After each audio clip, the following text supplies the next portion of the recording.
Hi guys, I'm in Ban Khong Wat Artist Village in Chiang Mai, Thailand. There will be 2 episodes filmed here, but in today's episode we'll look at Ned's art studio here called 1528 Studio. Ned is a watercolor illustrator featuring a lot of plants, and he has a beautiful garden here. I've decided to film here once I saw how passionate he is about botanical artistry. So in today's episode, I will try to interview him to get a story out of him, and we'll tour his amazing garden, and of course we'll look at his artwork. And for the next episode, we will look at the entire village that is adorned with beautiful ornamental plants and of course amazing artists and their studios.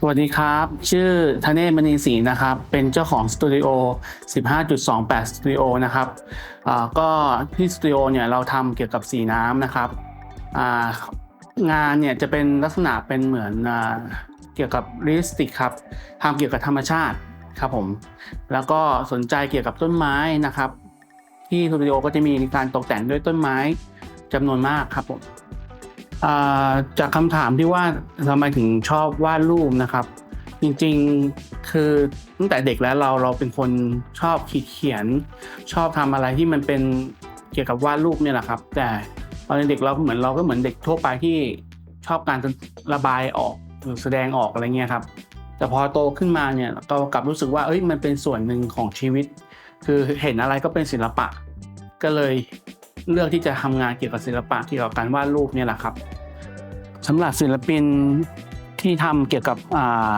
สนใจเกี่ยวกับธรรมชาติหรือโบทานิกนะครับจริงๆสิ่งแรกที่ต้องมีเกี่ยวกับการทำงานประเภทนี้ก็คือการสังเกตครับและเข้าใจธรรมชาติของเขาว่าเขามีลักษณะยังไงเขามีความโค้งเว้ายังไงนะครับก็เลยสิ่งที่สำคัญคือการสังเกตครับแล้วก็คือเข้าใจครับผม If you're a botanical artist, please comment down below with your socials so we can celebrate your work too. For the remainder of this episode, I will take you on a personal tour to look at his plant collection and amazing works of art.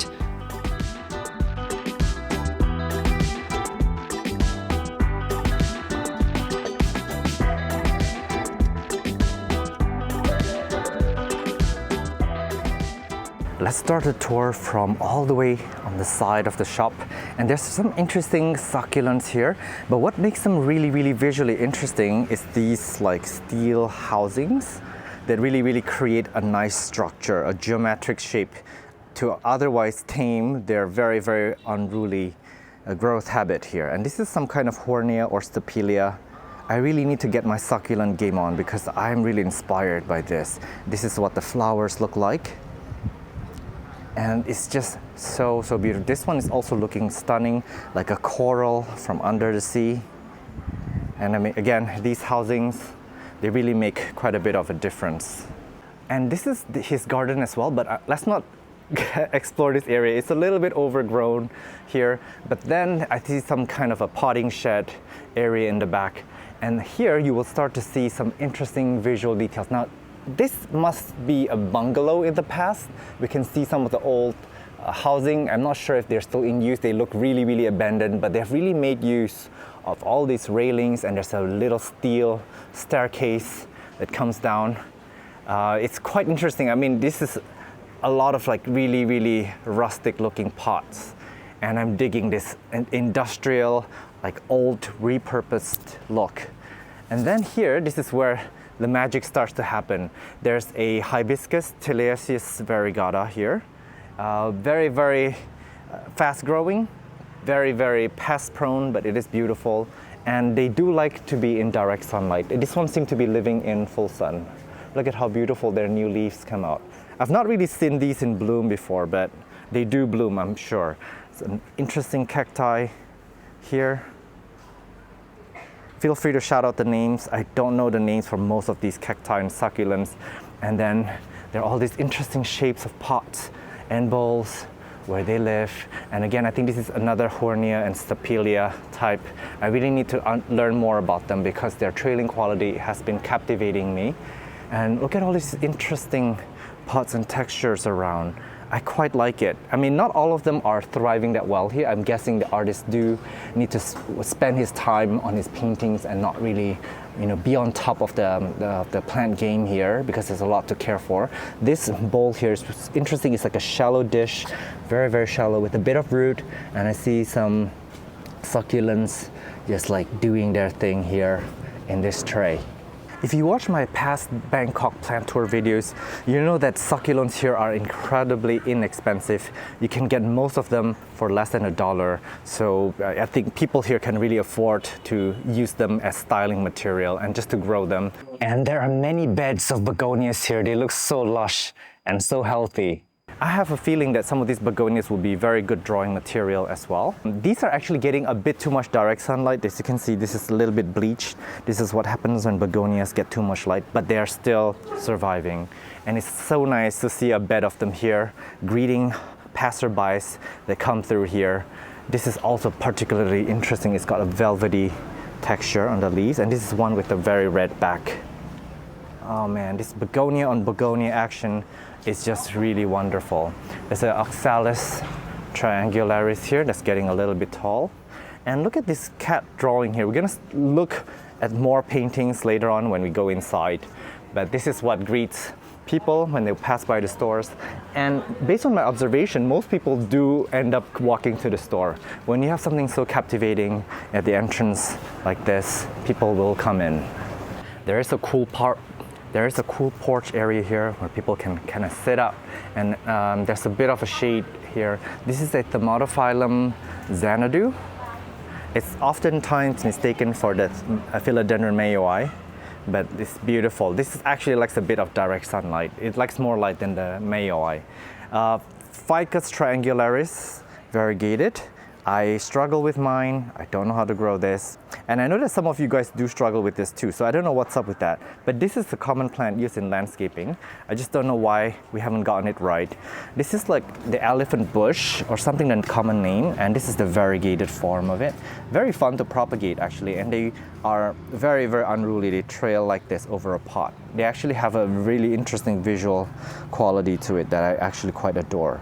Some interesting succulents here, and as you can see, this pot here, there's a little tiny plant, maybe a tree, but the way that it's placed within that cage is also quite nice. Most people would just place it in the middle, but this is like really, really interesting, effortless way to display it. And then of course, if you're philodendrons, this is called Acacia mojito or something. They don't like to dry out. And then this is actually a variegated lime. I don't know if you can see, the fruits are variegated as well. They're quite common here. I see quite a lot of variegated lime around Thailand. Lime is commonly used in their culinary cooking as a main ingredient. So yeah, the Thai people have an interesting relationship with lime. Beautiful rabbit's foot fern, the Dahlia. And of course, we cannot forget about this beautiful Platycerium. I don't know which one this is. Could be the Wandai, but I'm going off on a long shot here. I don't really have my Platycerium. Ooh, and when I look above, there's the Shadia here. And then this is a Vanilla planifolia. Nice, and it's trailing. More Platyceriums. It's a huge bush of peperomia. I want to say crucifolia, but it looks a bit different. Hang on, this is an obtusifolia. Sorry, an obtusifolia variegata.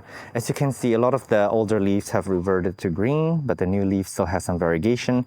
In my experience, they do like a little bit of direct sunlight, but they form such a beautiful clump here. This is a plant that really is hardy, both indoors and outdoors. Back here, you have an Epipremnum pinnatum variegata.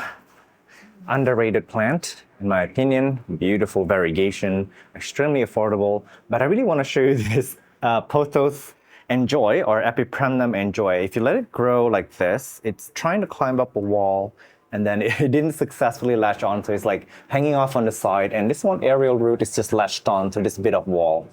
How naughty is that? I love it when plants try to take over our living space in their own way.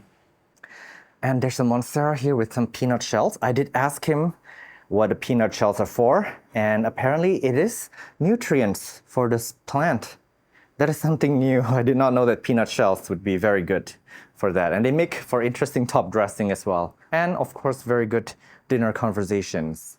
Monstera pinnati partita. Beautiful. They're quite common here in Thailand. I've also seen them used in cut flowers. Surprise, surprise. And it's a cool little garden area back here where people can kind of hang out and sit. There's not a lot of cool plants here, so I'm not going to spend too much time. But I really love these little corners where objects are thoughtfully placed here. We'll see more in next week's episode. There's a Ficus lyrata here, trying to climb up and up. And it's actually bright in direct light. I think they actually do love a bit of direct sunlight. And this is a Philodendron Paraiso Verde. It's doing well here. Also, this is very, very shaded. Usually these guys, they like to be in very, very bright light. But they seem to be doing okay. But as you can see, the petiole here is a little bit elongated, which is going to suggest that it's a bit etiolated. And the leaf size hasn't really increased over time. So this plant actually would do better if you give it more light. But you know, sometimes we can't really choose our spaces. And for what it's worth, it looks beautiful here in this backs area. Now this is a cool little corner. So there's a Monstera, there's an Alocasia mycorrhiza variegata, and of course, some paintings back here, and you can see him working from this backspace here. There's a cool old window, and I really love old houses like this with original components and parts. And when you come in here, this is where the main retail area is. You see some of these pre-drawn leaves. They're actually very beautiful, and I really love this watercolor. And I want to remind you guys that watercolor is incredibly hard. One wrong move and you're done. You really have to control the moisture, you have to control the water and the ink. I've actually tried, naively, I really tried to give it a go, but seriously, it is very difficult. And in between the paintings, you do need to wait for your parts to dry up before you can add layers of paint over it. So it takes a lot of patience to do watercolor. And I admire people who do that. So sometimes, you gotta give it a try to do something so you can fully appreciate how other people do the same thing. Beautiful. This is amazing. And look at that. In photography, we call it bokeh, which is the blurred background. Beautiful on that painting. Anthurium crystallinum. And then here you have the caladium. And look at this beautiful, don't know what plant this is, but the colors are very, very matched with a bit of pink here. So, there's a little bit of effort here in styling, which I really adore. And look at all these beautiful cutouts, paintings here. So these are actually, they look very three-dimensional, but they're basically just cutouts placed in glass. Now, when we come to Thailand, it's difficult for us to bring back plants, but it is actually very easy for us to bring back paintings of plants, especially these days when we're traveling more and more. It is okay to bring back paintings instead of bringing back plants, which we struggle to keep alive. Beautiful Monstera deliciosa. And I want to spend some time here. These are masterpieces. Look at all these. And if I show you up close, the details are excruciatingly painted on this. And look at these as well. My gosh. These take skill and experience and passion to pull off. And this hydrangea is also very, very beautiful.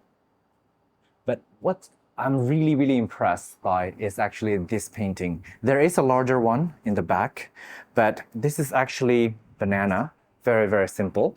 But normally people would paint healthy banana leaves. But look at how crazy it is that there's all life stages of the banana is represented here. The dead parts and then the fresh green parts. And look at all the shapes and all the complicated colors on this. This is very difficult to paint. And it takes, a lot of, not just effort, but it takes some imagination to do something like this. Most paintings that we see would be just fresh green banana leaves that are glossy, but this is the next level. And then over here, you have some corgi action here with a bit of a Piper ornatum, if I'm not wrong. Beautiful contrast of color with the paintings. Everything is put together here beautifully. And when you turn your back around, you've got these postcards that are maybe a bit more affordable that you could bring home. Some more drawings here. and Alocasia mycorrhiza variegata. They actually are spider mite magnets, but once you can get by the pest problems, they're actually fast growing, beautiful. And look at that, they take up the space so well. And of course, there are a lot of interesting propagations happening here. For these, I think the leaves just drop here and then they can just propagate themselves. So that's what's happening here. I see a caladium with a new leaf coming out. And look at this kitty cat. Oh my gosh. Hello. This is so beautiful. And a lot of succulents back here as well. Pardon the noise in the background. There's a lot happening in the shop, actually, that is beyond my control. But the tour must go on. And this is also a beautiful caladium. Look at this. Imagine like this in a painting like that. Oh man. Down here, we've got a lot of succulents. I believe these are Haworthias. Interesting. This is in a deep shade. I thought that these guys might like a bit more light, but they seem to do well here. These ones, the one with the looking glass, they cannot do too much light because these translucent surfaces, they actually let light through and into the plant. If you give them direct full sun, they will burn up really fast. And look at this really interesting begonia cuttings. More of that, please. And then this cool cupboard in the back. This is so visually pleasing. I guess it is worth mentioning that you could order custom, so you can send your photo over and Ned here, he can draw it for you. So a painting like this, at this size, look at how intricate that is. Was drawn from a photo and it took about 2 weeks to draw something this size. So Ned here, if you send him photos, he can actually draw any kind of drawing, whether it's botanical drawing or even human portrait painting. ท้ายที่สุดนะครับก็ขอบคุณนักท่องเที่ยวทุกท่านนะครับและท่านที่ชอบผลงานสีน้ำของผมนะครับแล้วก็สนใจเกี่ยวกับงานคราฟต์งานเวิร์กช็อปหรืองาน DIY เนี่ยก็เรียนเชิญได้ที่บ้านข้างวัดนะครับยังไงเรามีกิจกรรมมากมายให้ทุกคนได้ทำกันเยอะแยะเลยนะครับขอบคุณทุกคนนะครับที่มาเยี่ยมเยียนที่บ้านนะครับโอกาสหน้าไงก็แวะมาอีกนะครับขอบคุณครับ Thank you, Ned, for sharing your experience and your amazing garden and studio. I will see you in the next episode where we explore the entire artist village, where there's a lot of interesting artists and amazing plants. Thank you, Patreon members, for supporting the channel. Should you consider joining as a member, the Patreon link is Sean from Only Plants. It can also be found in this video description. I've started producing bonus contents for members. These include plant hauls, plant shopping, and mini bite-sized adventures. The same bonus contents will also be unlocked for you if you join to become a YouTube member of the channel. There is a monthly membership fee as small as a cup of coffee a month. Simply go to Only Plants channel page and click join. Your contributions help me grow the channel, do better content, and have a better quality of life. For that, I thank you from the bottom of my heart.